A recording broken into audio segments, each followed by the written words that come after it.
Parole d'amore, dal monologo La baronessa di Carini. E cerco l'amore nell'utero del cielo, la tua mano poggiata sul mio seno, passione argentata dall'adrenalina, abbracci in una stanza clandestina.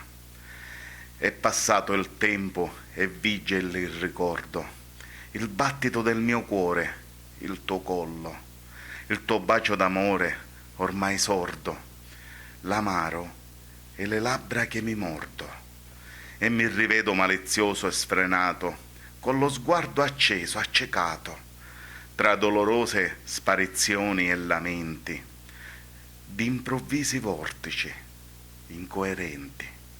Falsa scintilla ubriacante, sfiorita, scheggia dolorosa tra le mie dita, soffio passionale mai corrisposto, ossessivo il tuo viso che detesto.